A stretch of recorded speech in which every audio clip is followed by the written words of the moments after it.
भाई वो भी इसी बस में जा रहा है। ससुर जी तो सिर्फ बोल बच्चन में ही टाइम पास कर रहे हैं, तुम उसे वहीं पर काट डालो। ये दो गांव के बीच की दुश्मनी लगनी चाहिए।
पीछे खाइए, रास्ता नहीं है, बेमत करोगे क्या? फिर भी बचने का चांस है। चल।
किसने कोशिश की तुम्हें मारने की? आप भी हो सकते हैं। आपकी मर्जी के बिना यहाँ पर पत्ता भी नहीं हिल सकता, ये मुझे अच्छे से मालूम है। इसलिए मुझे ऐसा लगता है कि मुझ पर वो जो हमला हुआ था उसमें कहीं न कहीं आपका हाथ जरूर है। वैसे तुम मेरे बारे में बहुत कुछ जान चुके हो, लेकिन इसमें मेरा कोई हाथ नहीं है। भूमि की रक्षा तुम ही कर सकते हो। अपनी कीमत बताओ। आपकी बेटी के लिए आपका जो प्यार है उसकी जो कीमत है वही कीमत मेरी है। मैं भूमि की तरह तुम्हारी बातों में नहीं आने वाला और ना ही उसकी शादी तुमसे करवाऊंगा। इसीलिए यहाँ से जाने में ही तुम्हारी भलाई है। लेकिन भूमि तो मुझसे प्यार करती क्योंकि है। वो नासमझ है। वो भी आप पर ही गई है, लेकिन मैं भी अपना वादा नहीं तोड़ूंगा। आप कुछ भी कर लीजिए। क्रिश, तुम पर हमला हुआ इस बात का पता भूमि को बिल्कुल नहीं चलना चाहिए। सर, आप हमेशा कहते हैं मैं हूं ना, मैं हूं ना, मैं हूं ना। आज के बाद से ये डायलॉग तो मेरा होना चाहिए।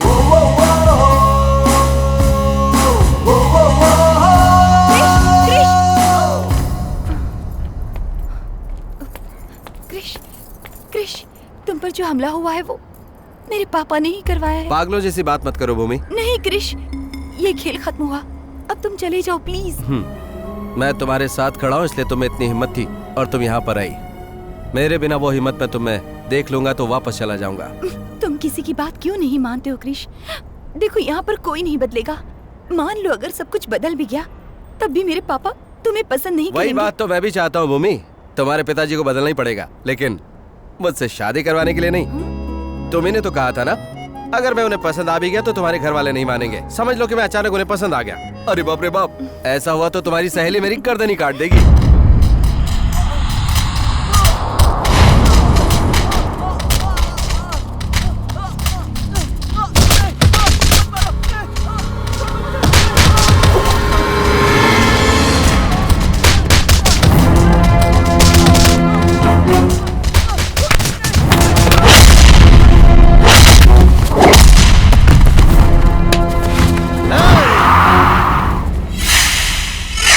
ये उस गांव का है, हमारे गांव की लड़की को भगा के ले जा रहा था।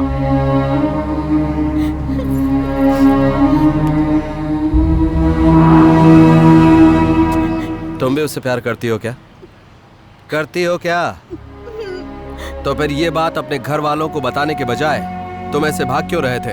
अगर ये उस लड़के से शादी करेंगे तो हम उसे जिंदा काट देंगे। तू इसका साथ मत दे। इसलिए ये लोग भाग रहे थे। उस गांव और इस गांव के बीच में जो दुश्मनी है उसके बारे में तुम कुछ नहीं जानते। हे, तुम लोग उस गांव वालों से इतनी नफरत क्यों करते हो? दो भाइयों की आपसी दुश्मनी को पूरे गांव में फैलाकर उस दुश्मनी की आग पर रोटी सेकने वाले तुझ जैसे खुदगर्ज इंसान को इंसानियत ही समझ में नहीं आती तो तू प्यार का रिश्ता क्या समझेगा? खुद से पूछ तू कितना गिरा हुआ इंसान है। तुझ जैसा इंसान अपने स्वार्थ को पूरा करने के लिए किसी भी इंसान की बलि चढ़ा सकता है, चाहे फिर वो तेरी माँ हो या बेटी ही क्यों न हो। तू जानता है तेरी गलती क्या है? तू उस गांव वाला है। चल भाई वो जा रहा है, दोबारा हमें नहीं मिलेगा। आप हाँ कहिए, हम उसे जमीन में गाड़ देंगे। कौन बोला ये? कौन है वो? अगर मर्द है तो सामने आए। भले सारा गांव एक तरफ हो जाए, मैं इस लड़के के साथ रहूंगा। जिसे भी अपनी जान प्यारी नहीं हो वो सामने आए। एक बार जो मैं कमिट कर देता हूं उसे पूरा करता हूं, चाहे कुछ भी हो। दम है तो रोक के दिखाओ मुझे।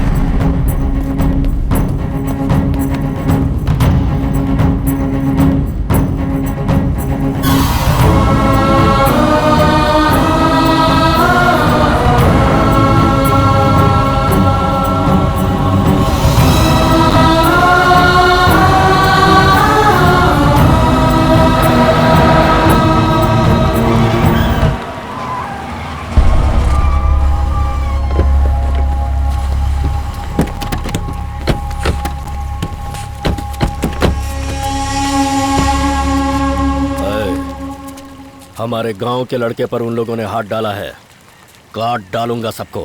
हट जाओ यहाँ से। रवि, रवि, रवि, ये क्या हो गया बेटा? ये क्या हो गया? तूने क्या कर दिया? तेरे साथ ऐसा क्यों हुआ बेटा? तेरे जिस्म पर आए हर एक जख्म के बदले उन्हें अपने हाथ पैर गंवाने पड़ेंगे। बस इतना ही सर? उनका सर नहीं काटेंगे? इस लड़के की इस हालत के लिए सिर्फ वो ही नहीं, आप भी जिम्मेदार हैं। तो उसके लिए आप क्या करेंगे? अपना सर काटेंगे, पैर काटेंगे या फिर पूरा शरीर काट देंगे? आप खुद को इस लड़के का बड़ा भाई मानते हैं, इसलिए इसके इस हालात पर आपको बहुत तकलीफ हो रही है। लेकिन इसकी असली वजह जानते हैं? इसने जो सम्मान और प्यार आपको दिया है उसे कोई मिट्टी में न मिला दे, उसका डर है इसे। आप सोच रहे होंगे कि ये जिंदगी में आगे चलकर कुछ बनेगा। जो इंसान अपना प्यार हासिल न कर पाया हो वो जिंदगी में क्या हासिल करेगा? इसका पालन पोषण आपकी दया से हो रहा है, तो इसे सजा देने का हक भी सिर्फ आप ही को है। बड़े भाई के रूप में आप इसे इसका प्यार दिलवाएंगे या फिर इसके प्यार के दुश्मन बनेंगे, फैसला आपका है सर।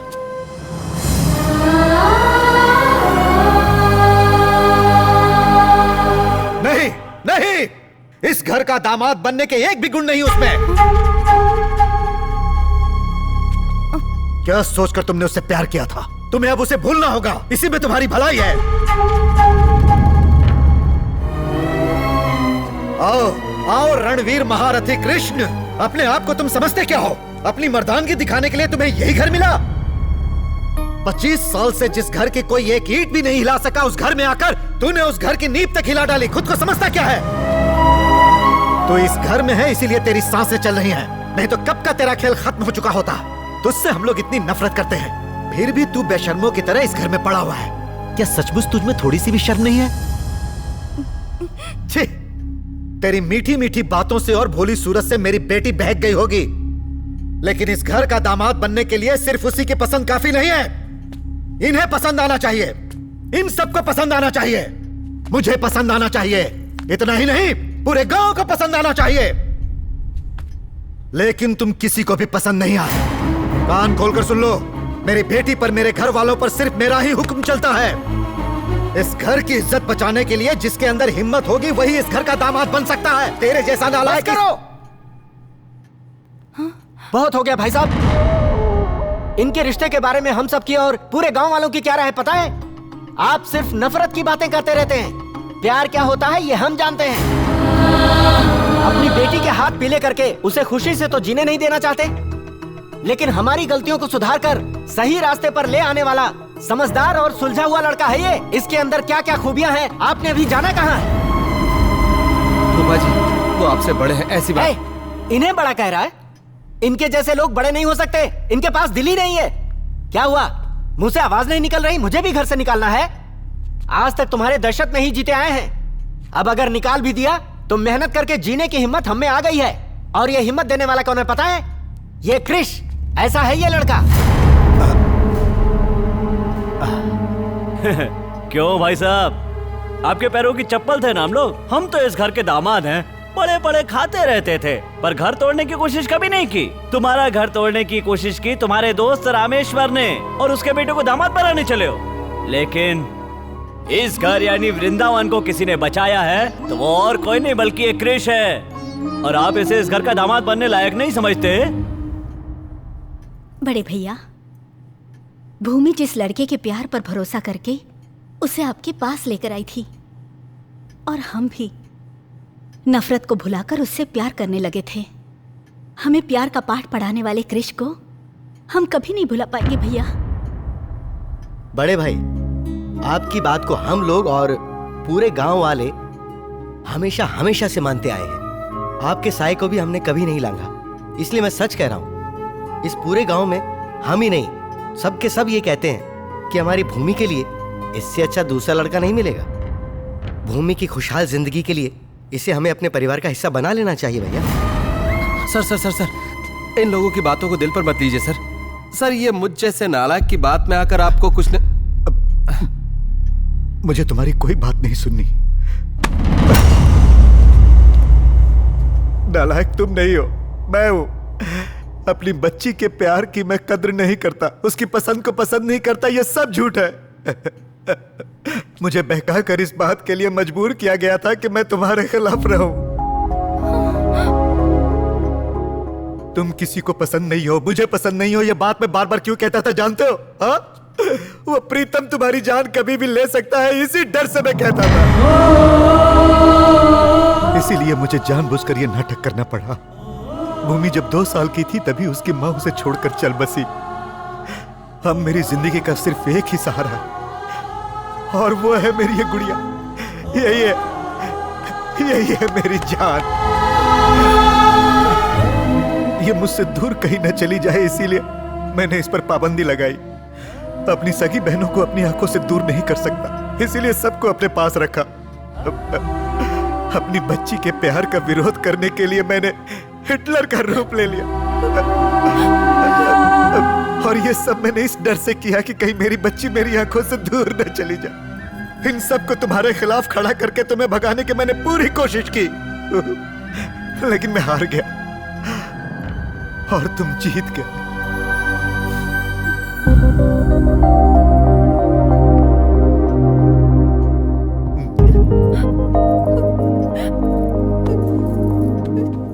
तुम अपने प्यार को मुझसे मिलवाने के लिए लाई थी, आज मैं तुम्हें उसी के हवाले कर रहा हूं।